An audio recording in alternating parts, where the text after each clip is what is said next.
Hi guys, இன்னைக்கு bleach chapter 19 பார்க்கலாம். இப்போ இச்சுகோவோட ஃபேமிலி எல்லாமே அம்மாவோட கல்லறைக்கு வந்து சேர்ந்துட்டாங்க. கரீன் என்ன சொல்கிறான்னா, ரொம்ப நாள் ஆச்சுமா உங்களை பார்த்து, நீங்கள் எப்படி இருக்கீங்க? நீங்கள் செத்துட்டீங்கல்ல, எனக்கு தெரிஞ்சு நீங்கள் அவ்வளோ நல்லா இருக்க மாட்டீங்க. யூசோ, இச்சுகோ, நாங்கள்லாம் நல்லா இருக்கோமா?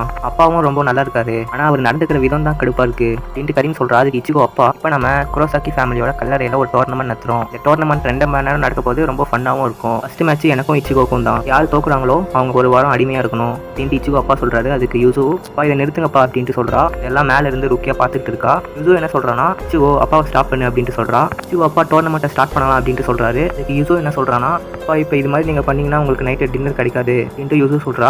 ஸோ இப்போ மேலே இருக்க ருக்கியாவை தான் காமிக்கிறாங்க. ருக்கியா வந்து இச்சுகோ சொன்னதை நினைச்சு பார்த்துட்டு இருக்கா. ருக்கியா என்ன சொல்றானா, அவங்க அம்மாவை சாவச்சிட்டானா. இச்சுகோ அதை வந்து வேண்மிட்டே செஞ்சிருக்க மாட்டான். இது வந்து ப்ராபப்ளி ஒரு ஆக்சிடென்ட்டாக தான் இருக்கும். மறுபடியும் போன சாப்டர்ல அவ இச்சுகோ கிட்ட சொன்னதை நினைச்சு பார்க்குறா. இப்போ பிரசன்ட்ல ருக்கியா என்ன சொல்றானா, நான் ஒரு பைத்தியக்காரி அப்படின்ட்டு சொல்றா. அதை வச்சு இந்த பேக்ல இருந்து கொண்டு வரான். என்ன சொல்றானா, ருக்கியா உள்ள ரொம்ப சூடா இருக்கு, என் மேல கொஞ்சம் இறக்கப்பட அப்படின்னு கொண்டு சொல்றான். அதுக்கு ருக்கியா, நான் உன்னை பேக் விட்டு வெளியே வரவே சொல்லலையே, சரி அதை விடு, உன்னால மூச்சு விட முடியுமா அப்படின்னு ருக்கியா கேட்கறா. அதுக்கு ருக்கியா, நம்ம வீட்டுக்கு போகலாம், இச்சுகோ நம்ம இங்க தனியா விட்டுறலாம் அப்படின்னு கொண்டு சொல்றான். அதுக்கு ருக்கியா, நான் உன்கிட்ட முன்னாடியே சொல்லிட்டேன், நான் வந்து இச்சுகோ கூடிய இருந்தால் தான் ஹோலோவை வந்து ஃபைட் பண்ண முடியும், இது என்னோட கடமை அப்படின்னு ருக்கியா சொல்றா. அதுக்கு தெரியும், நீ எப்போ பார்த்தாலும் ஹோலோன்னு சொல்லி சுத்திக்கிட்டு இருப்ப அப்படின்னு சொல்றான். அதுக்கு ருக்கியா, உனக்கு தெரியுமா, நம்ம கஷ்டப்பட்டு ஒர்க் பண்ணுவோம், ஆனா அதுக்கு பயனே இருக்காது, இங்க எதுவும் இல்லை, நம்ம போகலாம் அப்படின்னு ருக்கியா சொல்றா. அதுக்கு பிரச்சனையா அப்படின்னு கேட்கறான். அதுக்கு ருக்கியா, இல்ல மேபி நீ என்னை பத்தி சொன்னது கரெக்டா இருக்கலாம் அப்படின்ட்டு ருக்கியா சொல்றா. அங்க கட் பண்ணா இச்சுகோ அவங்க அம்மாக்கு மரியாதை செலுத்திட்டு இருக்கான். இச்சுகோ பழைய விஷயங்களை நினைச்சு பார்க்கறான். இப்போ பாஸ்ட் டட்சுகி இச்சுகோ தான் காமிக்கிறாங்க. டட்சுகி என்ன சொல்றானா, இச்சுகோ இது உண்மையா, உன்னால ஆவிகளை பார்க்க முடியுமா அப்படின்ட்டு கேட்கறா. அதுக்கு இச்சுகோ, இல்ல என்னால பார்க்க முடியாது அப்படின்ட்டு சொல்றான். அதுக்கு டட்சுகி,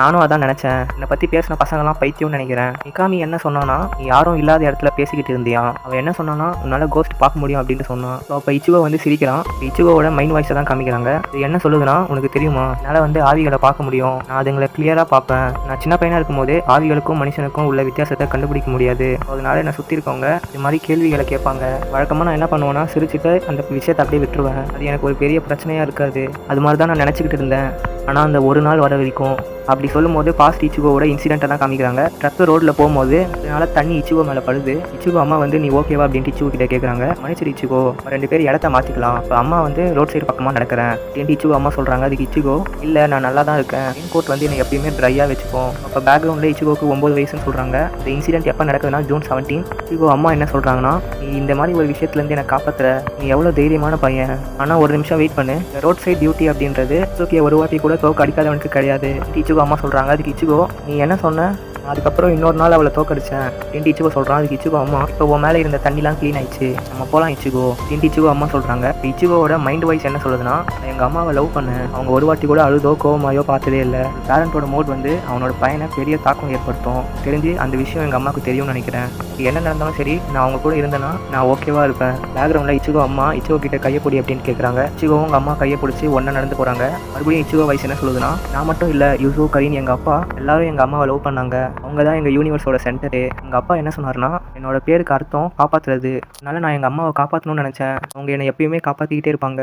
அன்றைக்கி வந்து மழை பெஞ்சிக்கிட்டு இருந்தது, என்றைக்கும் இல்லாமல் பயங்கரமாக மழை பெஞ்சுது. மழை பெய்யறதுக்கு முன்னாடி ஒரு பெரிய வெள்ளம் ரோடில் வந்து போயிருந்தது. இப்போ ஒரு பொண்ணு வந்து அம்பரலா இல்லாமல் நின்றுக்கிட்டு இருந்தா. அவள் வந்து குதிக்கலாமா வேணாமான்னு யோசிச்சுக்கிட்டு இருந்தா. சின்ன வயசில் அவள் செத்துட்டாலா இல்லை உயிரோடு இருக்காளான்னு என்னால் சொல்ல முடியல அப்படின்ட்டு இச்சுகோ மைண்ட் வாய்ஸ் சொல்லுது. இப்போ ப்ரெசென்ட்டுக்கு வராங்க. இச்சுகோ என்ன சொல்கிறான்னா, இங்கேயே இருங்கம்மா அப்படின்ட்டு சொல்கிறான். இச்சுகோ அம்மா என்னாச்சு அப்படின்ட்டு கேட்குறாங்க. இச்சுகோ அப்படின்ட்டு கத்துறாங்க. இச்சுகோ என்ன சொல்கிறான்னா, அதில் நான் எங்கள் அம்மாவை காப்பாற்றணும்னு நினச்சேன், தங்கச்சி பிறந்ததுக்கப்புறம் அவங்களையும் காப்பாற்றணும்னு நினச்சேன், அதனால டோஜோக்கு போக ஆரம்பித்தேன், கொஞ்சம் கொஞ்சமாக ஸ்ட்ராங் ஆனேன், அதுக்கப்புறம் எல்லாரையும் காப்பாற்றணும்னு நினச்சேன் அப்படின்னு சொல்லி அந்த பொண்ணை காப்பாற்ற போகிறான். இச்சுகோ அம்மா இல்லை அப்படின்ட்டு கத்துறாங்க. இச்சுகோவோட அம்மா இச்சுகோவை காப்பாற்ற போகிறாங்க. ஏதோ கட் பண்ண மாதிரி ஒரு சவுண்ட் கேட்டுச்சு. பார்த்தா இச்சுகோ அம்மா இச்சுகோ மேலே செத்து போயிருக்காங்க. இச்சுகோ அம்மா வந்து அம்மா அப்படின்ட்டு சொல்கிறான். அது இச்சுகோ அம்மாவை பார்த்து அம்மா அப்படின்ட்டு கூப்பிட்றான். இச்சுகோ என்ன சொல்கிறான்னா, இந்த அம்மாவை எது கட் பண்ணிச்சுன்னு தெரியல, இது வந்து ஒரு கிளாஸோட பீஸாக இருக்கலாம், இல்லைன்னா ஒரு பஸ்ஸில் இருக்க கூர்மையான பொருளாக இருக்கலாம், எங்கள் அம்மா என்னை காப்பாற்றணும்னு நினச்சி செத்துட்டாங்க, அந்த பொண்ணும் இங்கேருந்து மறைஞ்சிட்டா, நான் எங்கள் அம்மாவை லவ் பண்ணேன், நான் மட்டும் இல்லை, கரீன், யூசோ, எங்கள் அப்பா எல்லாருமே லவ் பண்ணாங்க, அவங்க தான் எங்கள் யூனிவர்ஸோட சென்டரு, நான் இப்போ இந்த யூனிவர்ஸை விட்டு கிழிச்சு வெளியே வந்துட்டேன் அப்படின்ட்டு அவங்க அம்மா கல்லறையில் இச்சுகோ இந்த சம்பவங்கள்லாம் நினச்சி பார்த்துக்கிட்டு இருக்கான். கரீன் என்ன சொல்கிறான்னா, யூசோ அழுவாத, நீங்கள் ஒரு வாட்டி வரும்போதும் அழுவுற, நம்மலாம் இப்போ ப்ராக்டிக்கலாக வளர்ந்துட்டோம் அப்படின்ட்டு கரீன் சொல்கிறா. அதுக்கு யூசோ, எனக்கு தெரியும், நான் சும்மா உன்னை கலாச்சேன் அப்படின்ட்டு சொல்கிறா. அதுக்கு கரீன் என்ன சொல்கிறான்னா, அடுத்த வருஷம் பார்க்கலாம் அப்படின்ட்டு சொல்கிறா. கரீன் என்ன சொல்கிறான்னா, ஆள் ஓட்டுறவங்களாம் இங்கே விசில் கொடுக்க ஆரம்பிச்சிட்டாங்க, நம்ம இங்கேருந்து கிளம்பணும் அப்படின்ட்டு சொல்கிறா கரீன். மேலே இச்சுகோ பார்த்த அதே பொண்ணை பார்க்குறான். கரீன் என்ன சொல்கிறான்னா, இவ என்ன இங்கே பண்ணிக்கிட்டு இருக்கா அப்படின்ட்டு கேட்குறா. அதுக்கு யூசோ யாரை சொல்கிறேன் அப்படின்ட்டு கேட்குறா. கரீன் என்ன சொல்கிறான்னா, யூசோவால் பார்க்க முடியல, அப்போனா இவ ஒரு ஆவி, இங்கேயே வெயிட் பண்ணு யூசு அப்படின்ட்டு கரீன் யூசு கிட்ட சொல்லி அந்த பொண்ணுக்கிட்ட பேச போகிறா. நீ ஏன் இந்த மலையை மறைச்சிக்கிட்டே இருக்க?